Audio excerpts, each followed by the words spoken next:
প্রিয় শিক্ষার্থী, ডিজিটাল অর্থনীতি প্রশাসন কোচিং থেকে সবাইকে আন্তরিক শুভেচ্ছা অভিনন্দন। আজ তোমাদের প্রথম বর্ষের মৌলিক গণিতের ক্লাস। এখানে আলোচনা করব তোমার যদি করারোপের ফলে সরকারের ইনকাম কত বা সরকারের রাজস্ব কত, সরকারের রেভিনিউ কত, সরকারের আয় কত। এখন আমরা কত দুই ভাগে আরোপ করি, একটা নির্দিষ্ট কর আর একটা কি শতকরা কর। এখন নির্দিষ্ট যদি কর আরোপ করা হয় তাহলে রেভিনিউ সূত্র হচ্ছে রেভিনিউ আয় একই কথা, তখন রেভিনিউ সমান কর গুণ বিক্রয়। মনে করো 3 টাকা যদি কর আরোপ করা হয় তাহলে করের মান হচ্ছে 3, বিক্রয় মানে কিউ, বিক্রয় মানে কি কিউ এর মান। কোন কিউ এর মান? কর আরোপের পরে যে কিউটা পাওয়া যাবে সেই কিউ এর মান। আর যদি শতকরা ক্ষেত্রে কর আরোপ করা হয় এটাকে নির্দিষ্ট করে, ঠিক আছে, নির্দিষ্ট। শতকরা করের ক্ষেত্রে রেভিনিউ সমান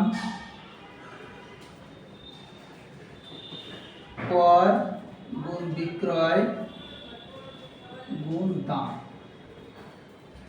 এটা হচ্ছে শতকরা পার্সেন্টেজ থাকলে। তার মানে কি, যদি 10% কর আরোপ করা হয় তাহলে 10% বিক্রয় হচ্ছে কিউ আর দাম হচ্ছে পি। আমরা এগুলো হিসাব করে কোথা থেকে? কর আরোপের পরে যে দাম পরিমাণ হবে সেটা দিয়ে। তাহলে রেভিনিউ, রাজস্ব, সরকারের আয় সব কিন্তু একই কথা। তাহলে আমাদের রেভিনিউ বের করার দুইটা সিস্টেম। যদি নির্দিষ্ট কর বলে তাহলে কর গুণ বিক্রয়, আর যদি শতকরা কর বলে কর গুণ বিক্রয় গুণ দাম। এখন আমি তোমাদের আরেকটা অঙ্ক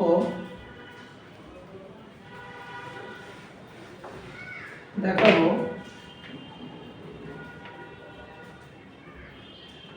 কিউডি সমান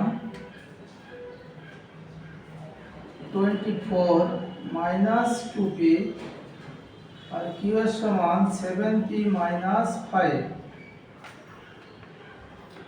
এখন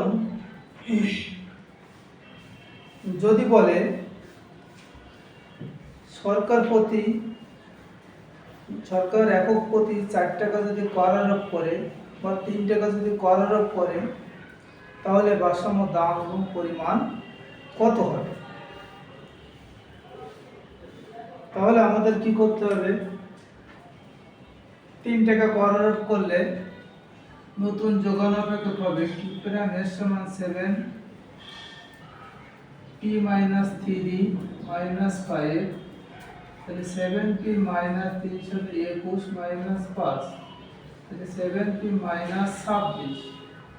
ভারসাম্য অবস্থায় কিউডি সমান কিউ প্রাইম এস, তাহলে 24 মাইনাস 4p 7p মাইনাস 26। তাহলে 24 plus 26 7p plus 2p, 6 4 10 2 4 1 5 7 8 9 9p, তাহলে 9p সমান 50, তাহলে p সমান 50/9। তাহলে p এর মান পাইলাম কত? 50/9। অতএব p বার সমান 5 নং 45